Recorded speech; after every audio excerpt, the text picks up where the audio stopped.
In my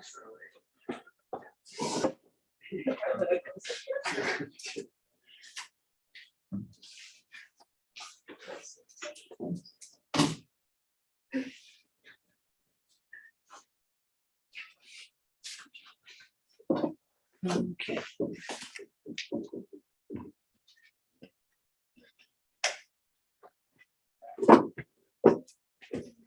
Okay, so the homework assignment now is going to be due on Tuesday. And we're going to have an optional problem solving session on Tuesday again. And what time exactly I'll let you know on Monday. So probably in the morning or around noon, but not later than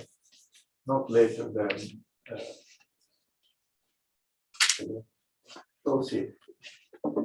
And a midterm on chapters 18, 19, and 20. We agreed with the other section, the midterm to be on Friday. And I would like people that are planning to take the midterm in person, if possible, to take it from 11 o'clock, if possible. And so we're going to have proctoring for the 11 o'clock session. And this is why, if possible, please take it at 11 o'clock. And we have 14 or so students that are online, and a few more students are under quarantine and so on. So for them, the test is going to be a different version, and it is going to be online with Zoom, and it's going to be a different format, but the material is going to be pretty much the same. If you work on the homework assignment problems and the practice test problems and the quizzes, and especially with the help of the proctors here, you cannot do badly on this midterm. Okay, any questions? Someone asked, does the online version of the exam also apply to those that can't make the exam at 11? Well, if you cannot make it in person at 11, but you want to do it in person, just show up at 1 o'clock. And I cannot promise immediate proctoring help if you need it, but eventually it is going to be available. You just have to wait, and it's going to be fine.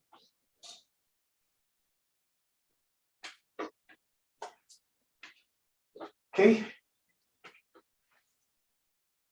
Well, so from this chapter so far we have Ohm's law, right? We have Ohm's law, which says that the voltage difference, the voltage drop across some device with resistance R is equal to the product of that resistance times the current that flows to this resistor. And we have the rules for effective resistance of resistors connected in parallel and connected in series. So now we're going to formulate the rules to analyze a circuit that contains multiple circuit elements, batteries and resistors. And analyzing such circuits is practically following checklist. Just going through the procedure, and you're going to see that it is not as difficult as it looks like. So I'm going to start with problem 19 from the homework assignment. Oh, I forgot to, yeah, I forgot to run. So if you open the browser, you probably can log in there. Yes. So for people that are on Zoom, they can. Oh, but on the other hand, they have to look, no, they have to see the camera rather than, they have the homework assignment. So they have to see the camera probably. Okay, so we're going to do this problem, and just for the sake of the argument, initially I'm going to pretend that the value of this current is not given. Just to be able to write the equations in the way that you have to write it if that current was not given to you. Okay, so let me draw the same diagram that you see on the board. So you have 4 ohm resistor right here, followed by a resistor that has value of 9.5. This 9.5 ohms, and after that you have another branch of the circuit like this. This is 6 ohms. And after that you have a battery. The battery is connected with the positive terminal to the left, like this. And the voltage of this battery is 24 volts. And one more branch of the circuit, again a battery, and now the battery is with unknown voltage V that eventually we have to figure out, and a resistor like this. Resistor with resistance 1.7 ohms. So this is the circuit that we have to analyze. And in general, circuits like this, you may be asked a question like, what is the voltage of the battery that you see on the board? Or you may be asked the question, what is the power dissipated in resistor 6 ohm?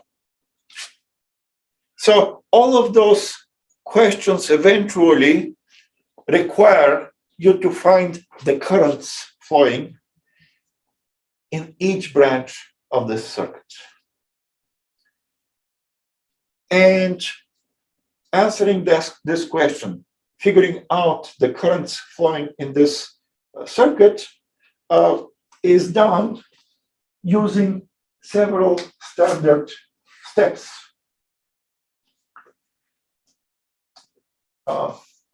So step number 1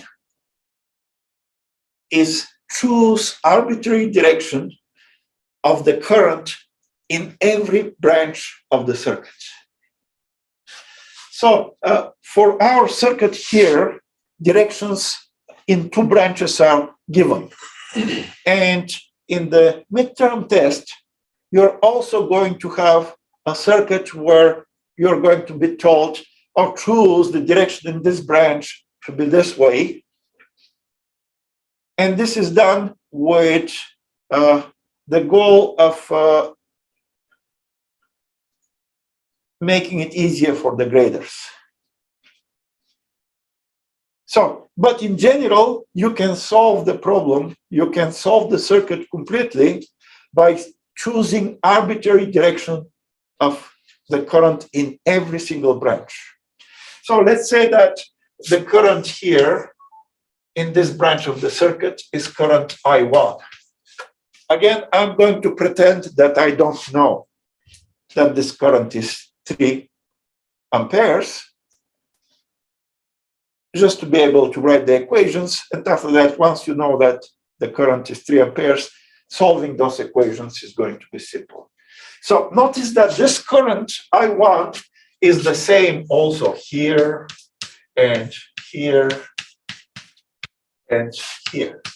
It is exactly the same current I1 in the entire branch. The current is unchanged until it reaches some junction point. Right? Those are the junction points that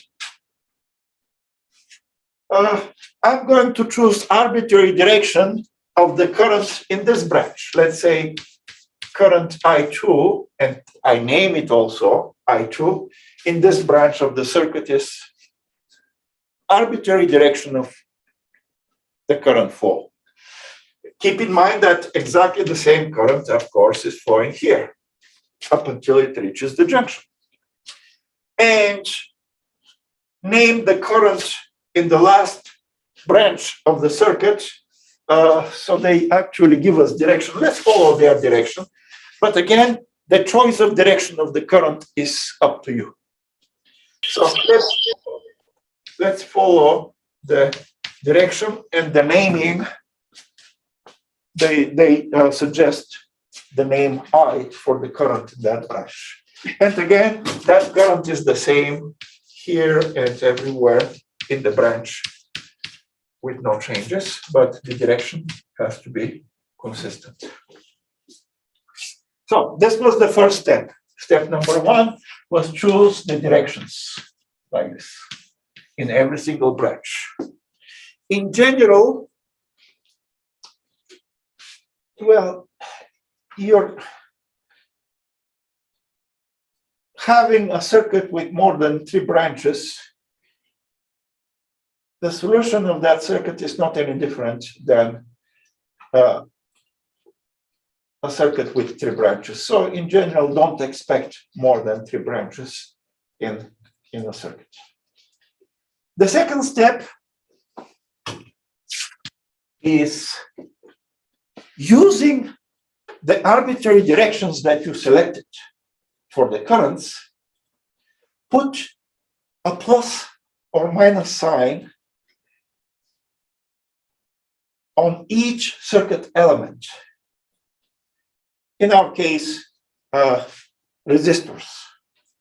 The batteries already have selected polarity on them. So let's see what it means.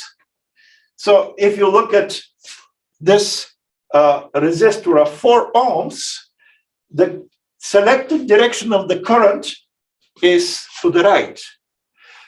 And the conventional direction of the current, the convention is that the current always flows from high to low potential, from high voltage to lower voltage.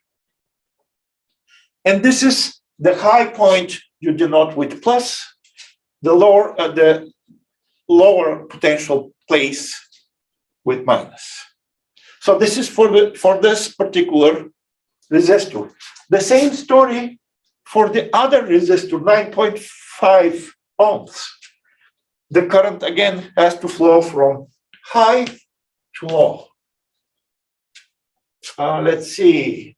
In this branch, the current flows again to the right.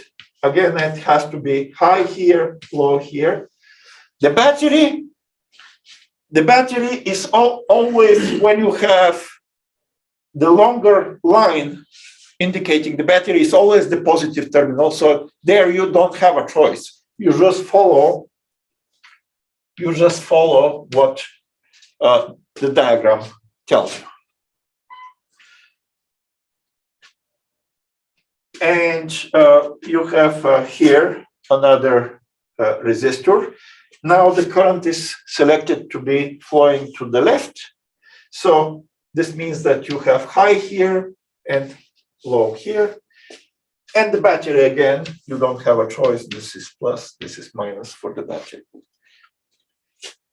So the second step is put pluses and minuses across every single circuit element in the circuit.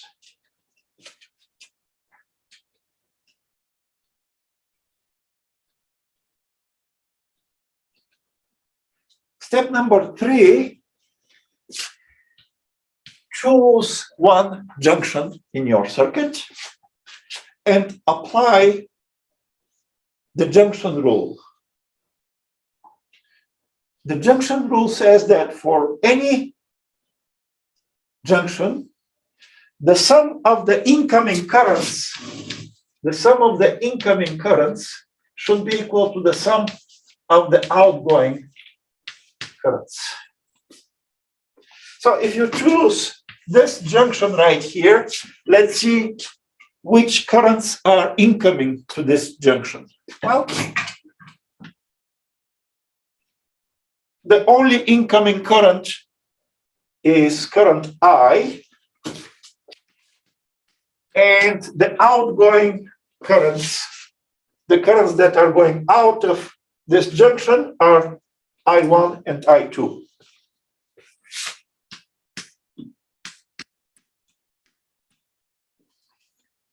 This is going to give you, this junction rule is going to give you the first equation of the system of 3 linear equations. And you have 3 currents. You need, those are unknown. You have 3 unknowns, you need 3 equations to solve, to find all the unknowns. So this is one of the 3 equations. The next step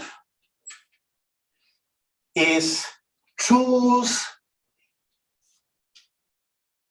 a loop in the circuit and apply the loop rule. The loop rule says the following thing. So first, let's see what are the loops in this circuit. One loop is this one right here. Another loop is this one, and the third loop is this one. 3 loops. So choose one of those 3 loops, and the loop rule is it tells you that the sum of the potential drops have to be equal to the sum of the potential rises. So sum of the drops, let's make the drops this way, should be equal to the sum of the potential rises. Potential drops, potential drops, potential rises. So this is step number 4. Well, let's apply this rule for, let's say, for this circuit, for this loop right here, this one, the small one. Start from arbitrary point, maybe start from here, and go, let's say, clockwise around the chosen loop. Look what happens. Once you start here and start going around the loop, you encounter a transition from plus to minus. This is a potential drop. The value of that potential drop is given with Ohm's law. So the voltage drop across this 4 ohm resistor is equal to the product of the resistance of 4 ohms times the value of the current that flows through that resistor. So this is a potential drop because I started going in clockwise direction. Well, the second circuit element that I encounter is the 9.5 resistor. Again, I go from plus to minus. This is another drop. So I have to add it to the first drop. It is going to, the value of this drop is going to be 9.5 ohms multiplied again by the current I1. Okay. I keep going. After that, I reach the battery. But since I'm going in clockwise direction, I go from minus to plus. This is a potential increase because I go from minus to plus. And the value of that potential increase is 24 volts, and I'll leave it on the other side of the equation as the loop rule requires. Okay, so I went through the battery. Well, the last, so I am going in clockwise direction, don't forget that. The last circuit element in this loop is the 6 ohm resistor. And when I'm going this way, I go from minus to plus, which is another rise, and therefore it should be again on the right-hand side of the equation. So I'm going to have 24 plus the value of this potential rise is 6 ohms multiplied by the current I2.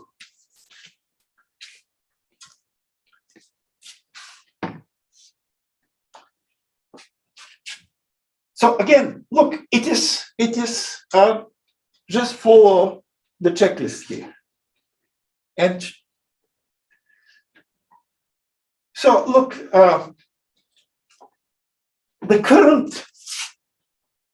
the junction rule here, the sum of the incoming currents equal to sum of the outgoing currents, is intuitively clear. It is like with any fluid. If two streams are coming in, the amount of water or whatever that leaves that junction has to be exactly the same as the amount of water that enters the junction. So the junction rule is kind of intuitively clear. If you think about it, the loop rule is not that different. I had a quick question. Yes? Why is the 24 not multiplied by the I2 as well? So we're adding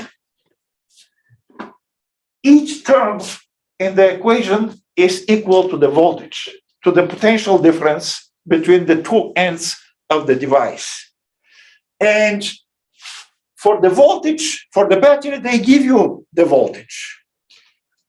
If you multiply it by the current multiplied by the voltage is something different. It is not volts, right? You don't, in the equation, you add apples with apples, not apples with oranges. In the loop rule, you add voltages. And the voltage, luckily for the battery, the voltage is given. This has to make you happy. You don't need to multiply. It's number that is given.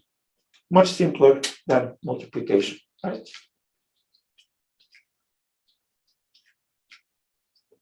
Okay, other remarks and questions? Now,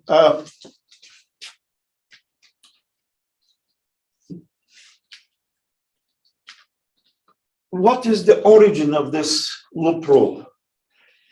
What is how to understand the loop rule?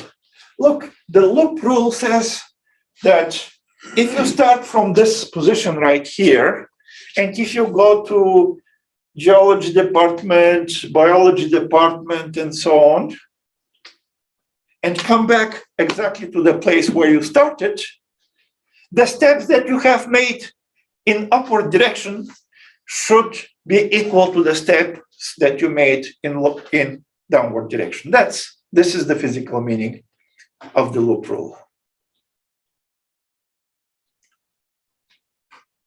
Yes?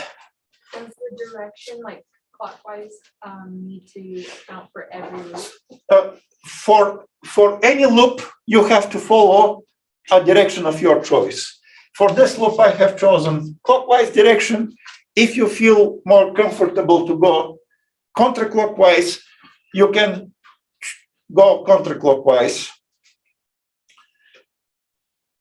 And for different loops, you can choose different directions, but choose one direction and follow it for any loop.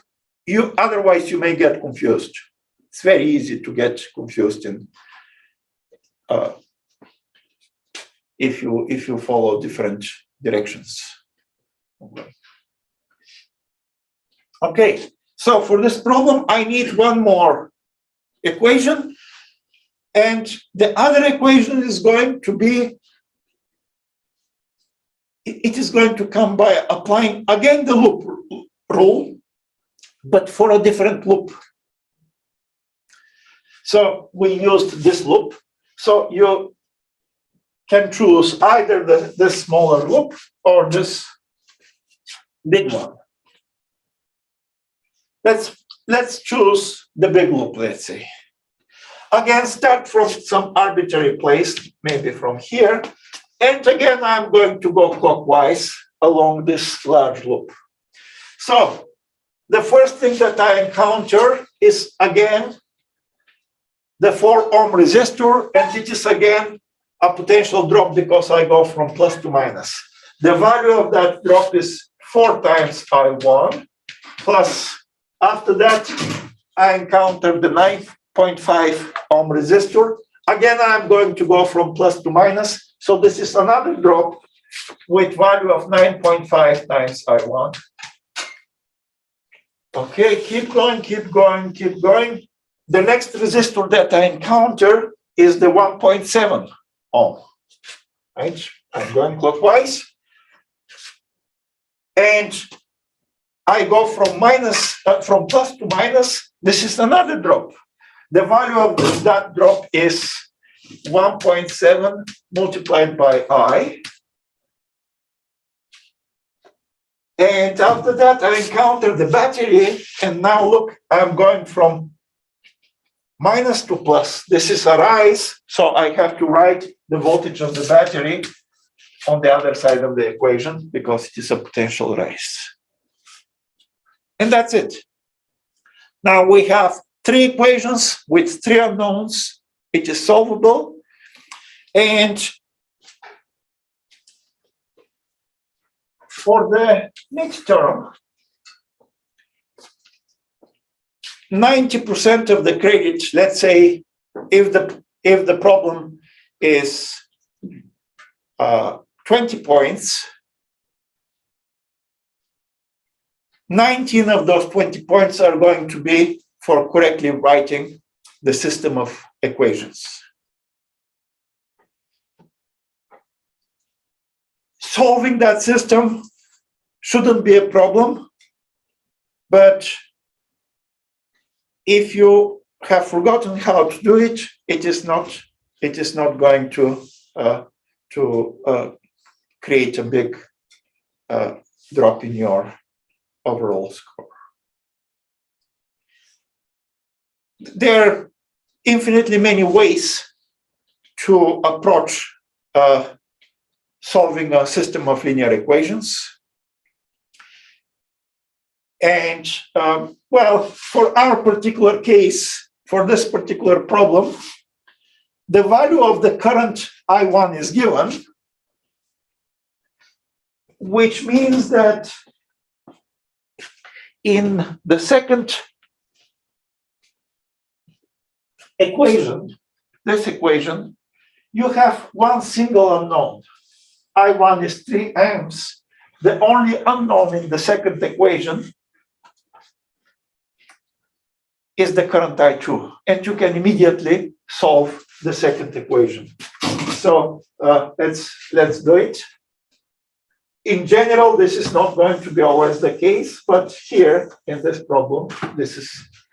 So let's see. So how to solve it? Move this 24 to the other side of the equation with negative algebraic sign.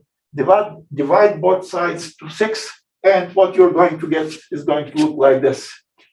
I2 is going to be equal to 4 times 3 plus 9.5 times 3 minus 24, all of it divided by 6. This is the value of the current I2 that you're going to obtain. Well, so it will be good if you tell me what is the value of this expression here. So 12 plus 18.5 minus 24, all of it divided by 6. is going to give you I2 equals to what? I would appreciate some help here if you have a calculator or.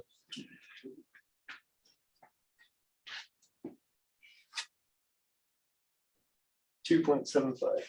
Okay, thank you. 2.75 amperes is the current I2.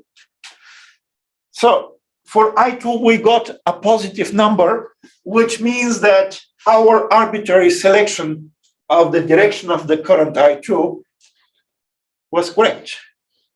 If the real direction of the current I2 were opposite to what I have selected, I would have gotten a negative algebraic sign, which just tells me that the current in reality is flowing in opposite direction.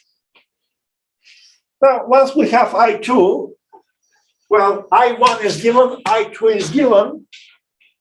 The first equation is going to tell you that the current I has a value of 2.75 plus 3 is 5.75.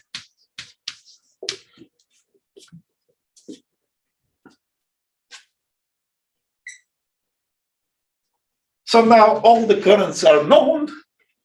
Once you know all the currents, the last equation, the third equation here, substitute I1 with 3 amperes and the current I with 5.75, and you're going to get the value of the voltage, which is the other variable that you have to find in this problem.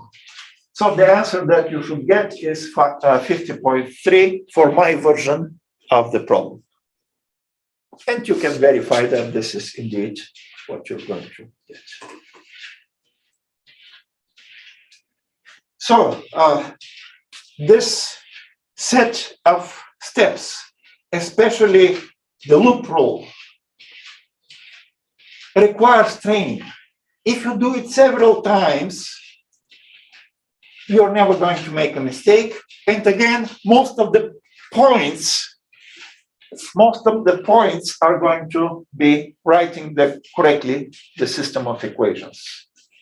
The two rules, by the way, the junction rule and the loop rule, are called Kirchhoff rules, after some German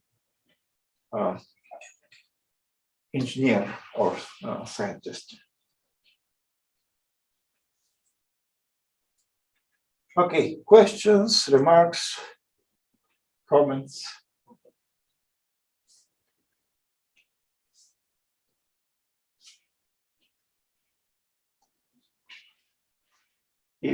If not, let's go over those problems that are on the board. So problem number 9 is a conceptual question.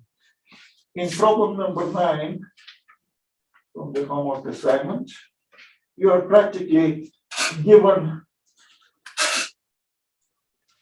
in problem number 9, you're given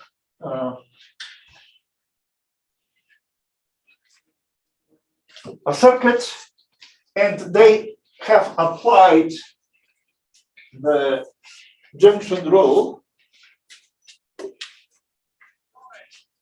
and one of the options there is incorrectly applied. So which one is the wrong one? And they say, well,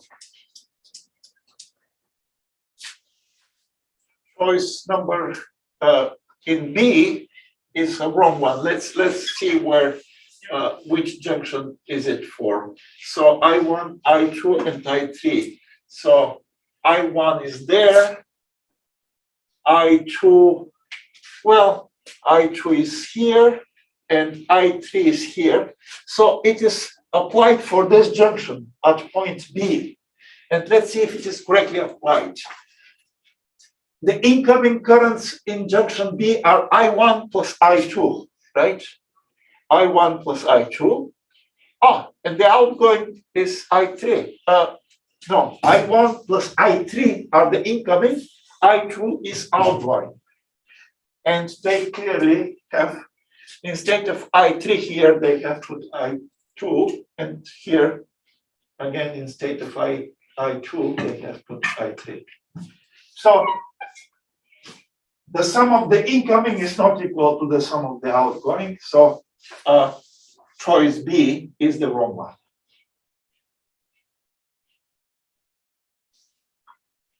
The junction rule is simple. It is just think about hoses that come together and split out, and this is as simple as that. Any remarks about this question? If not, let's go to question number 10, the next question. And they say that you apply Kirchhoff rules, but the first step, actually the second step in our checklist was to put plus minus for every device. So they say that one of the resistors is marked incorrectly, not consistent with the directions of the current. So which one is this? Well, clearly this one is wrong, because the current, conventional current, flows always from high to low, from plus to minus, and here they have selected the direction to the left, but they have marked the voltages wrongly on resistor R4. So again, this question is to tell you, be careful applying Kirchhoff rules. Any remarks? And now, problem number 11, question number 11. Oh, we haven't talked about voltmeters and ammeters. So let's leave that question for Monday, maybe.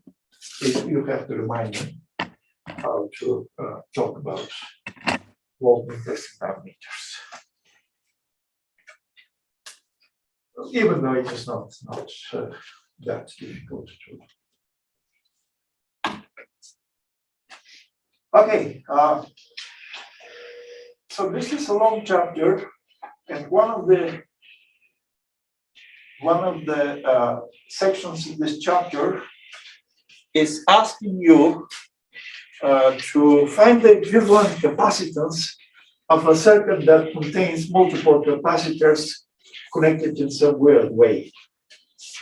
So let's see how to analyze the effective capacitance of capacitors connected either in series or in parallel. And look, for resistors, we said that resistors connected in parallel have equivalent resistance which has inverse equal to the sum of the inverses.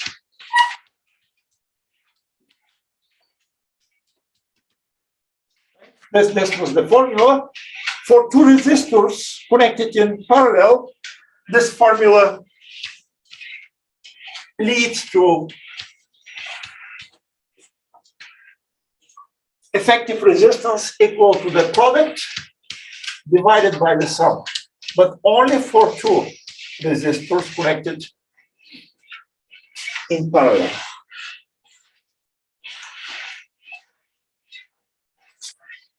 The equivalent resistance of resistors connected in series is just a sum of the resistances. Very simple. Now we want to figure out the rules for equivalent resistance of capacitors. Let's start again with capacitors connected with in parallel. So let's say that you have one capacitor with capacitance C1 connected with capacitor C2 like this. And you may have something like a battery or something with voltage V.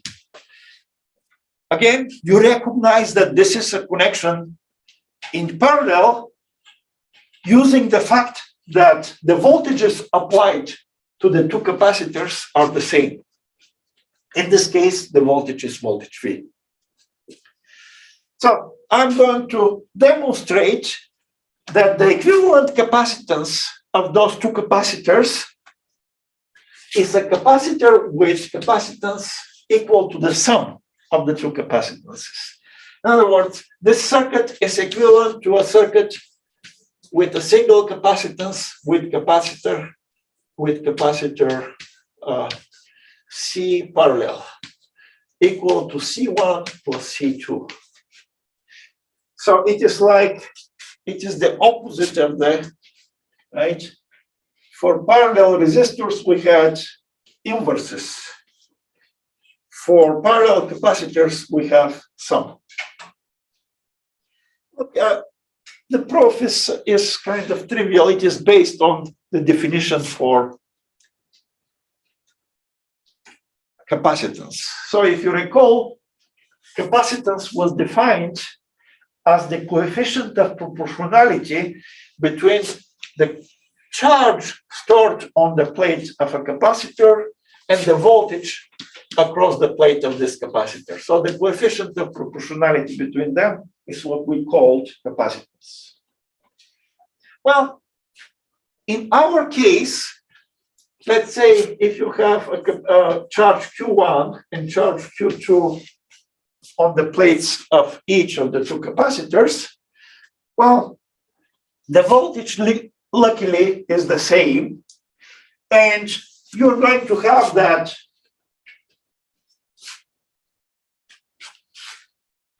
C1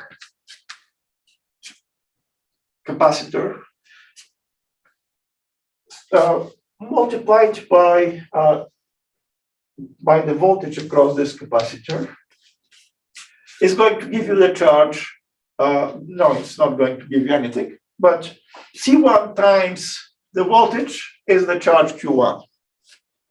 And C2 times the voltage, the same voltage, because whatever is the potential here, exactly the same potential you have here, and also whatever is the potential here, exactly the same potential is here, because those points are connected with a wire.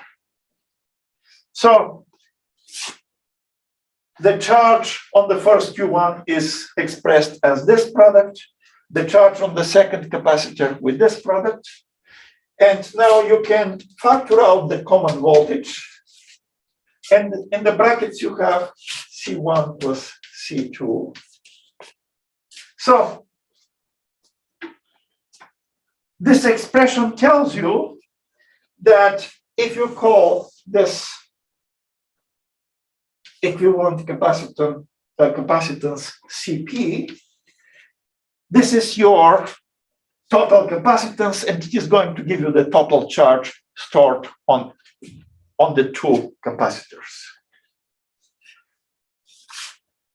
So the total charge is expressed with this, and from there you conclude that Cp is equal to the sum of the capacitances. Look, this is kind of not very surprising, because you remember that for a parallel plate capacitor with area of the plates A and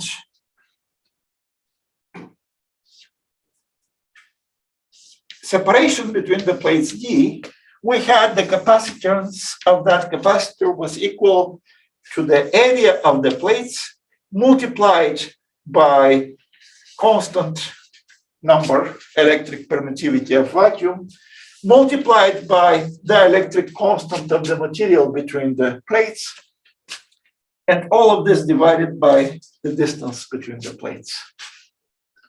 Well, when you have capacitors connected like this piece here, from here to here, is one single piece of metal. You can change its shape any way you want, and in the process of shaping, you can combine the two plates of the two capacitors like this, and you're going to get a capacitor that has area equal to the sum of the areas. And if you have sum of the areas, you're going to get the sum of the capacitances eventually. So it is intuitively clear. So the rule for equivalent capacitance of capacitors connected in parallel is just Cp is just sum of the individual capacitances, and there may be many of them. Just add them up. So connecting capacitors in parallel allows you to generate higher capacitance. Any remarks? Any questions? Yeah. So those two sides of each capacitor combined? Yeah. So this is going to give you one combined area. So again, the proof is not something, the strict proof is in the formulas. I'm just trying to give you an intuitive understanding why this formula, what this formula actually means. Okay, now, what is the equivalent capacitance of capacitors connected in series rather than in parallel? And look what happens in this case. Here is a capacitance C1 connected in series with capacitance C2. And you have some battery, of course, that generates voltage V1, V. Now, the loop rule, or we also argued about resistors last time. The voltage across the first capacitor, voltage V1, and the voltage across the second capacitor, voltage V2, the sum of those two voltages has to give you the voltage of the battery. This is again loop rule, or something that we made the argument last time. So in other words, you have V is equal to V1 plus V2.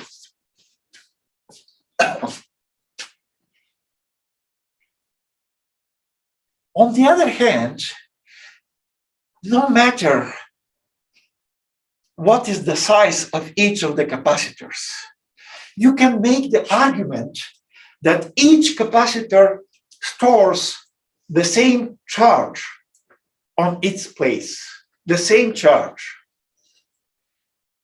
Why? Well, if you look at this chunk of metal right here, this is a chunk of metal, strictly speaking, separated from the circuit with insulator. You always start with pieces of metal that are electrically neutral. So this piece of metal is electrically neutral because, well, it is separated with insulator from everywhere. You cannot charge it. But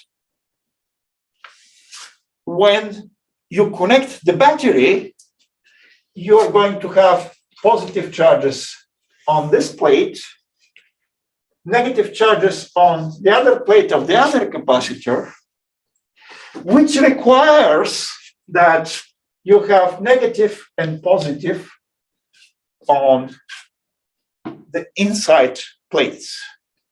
But again, this chunk of metal is electrically neutral, so the amount of negative should be equal to the amount of positive, so that this chunk of metal to be electrically neutral. And it is electrically neutral, just the left side is negative, the right side of this chunk of metal is positive, and it has to be exactly the same value in magnitude on the left and on the right side of this chunk of metal.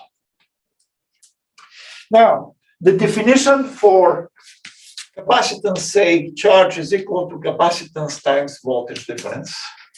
So this means that the voltage difference is equal to charge divided by capacitance. Substitute it here. V1 is charge divided by capacitance C1. V2 is exactly the same charge we said, divided by capacitance C2.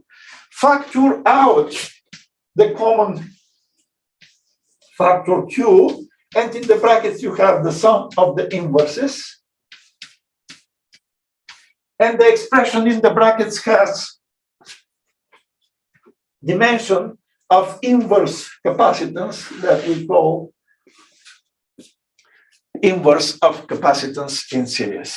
In other words, this circuit can be replaced with a circuit that contains a single capacitor with capacitance SC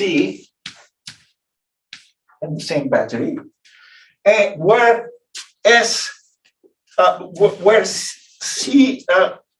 CS is equal, well, for two of the general expression for multiple capacitors connected in series is the inverse of the equivalent capacitance at CS is equal to the sum of the inverses, 1 over C1 plus 1 over C2 plus so on.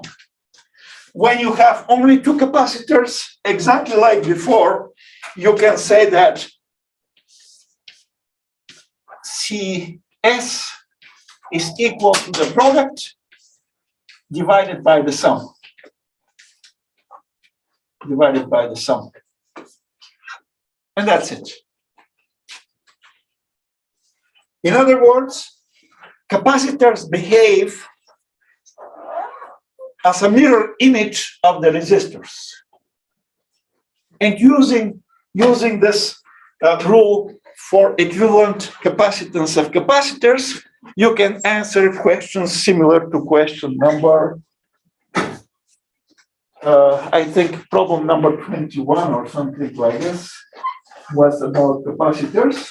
And we're going to, if you ask for problem number actually 20 to be solved, we're going to solve it on Monday.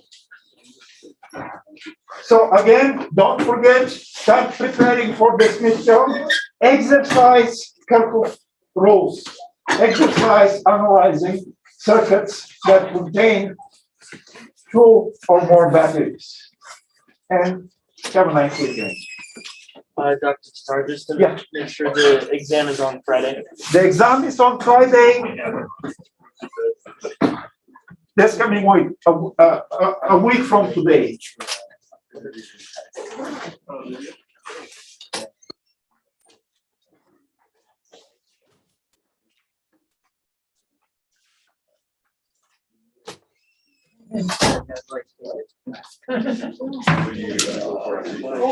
Years to go first.